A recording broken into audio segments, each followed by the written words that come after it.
Next is respiratory acidosis. तो जो respiratory acidosis के पेशेंट है वो कैसे प्रेजेंट करते हैं हमारे पास। तो यूजली पेशेंट जो हमारा इमरजेंसी में आते हैं वो या तो हाइपोवेंटिलेट कर रहे होते हैं due to any airway disease, या उनका जीसीएस पुअर होता है ड्यू टू CO2 नार्कोसिस या कोई न्यूरोलॉजिकल डिसीज, या पेशेंट को कोई मस्कुलर वीकनेस होती है जिसकी वजह से पेशेंट हाइपोवेंटिलेट करते हैं, या ऑब्स्ट्रक्शन की वजह से पेशेंट CO2 रिटेन कर जाते हैं हाइपोवेंटिलेशन या ऑब्स्ट्रक्शन की वजह से। तो CO2 रिटेंशन की वजह से ही रेस्पिरेटरी एसिडोसिस होती है पेशेंट को। तो इसके कॉजेज क्या होते हैं, उसका सिंपल सा निमोनिक है saints, that is SAINTS saints. तो ये हम वन बाय वन देखते हैं। That is cents.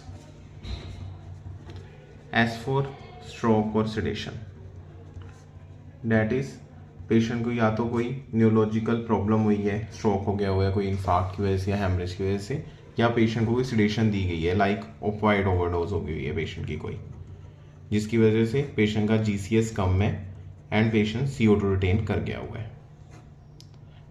तो नेक्स्ट इज अपना airway disease, that is airway obstruction,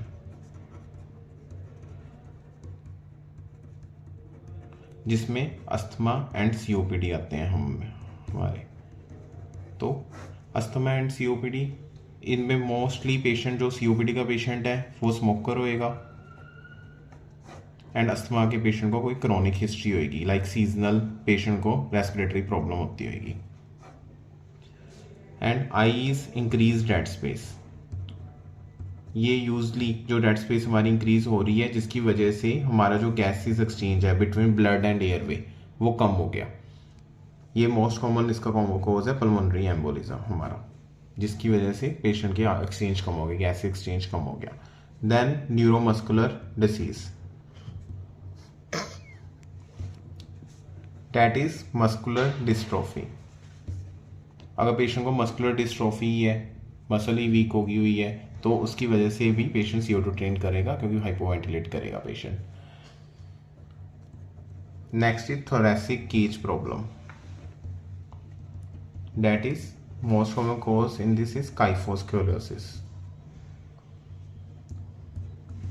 तो काइफोस्कोलियोसिस की वजह से पेशेंट CO2 रिटेन करता है।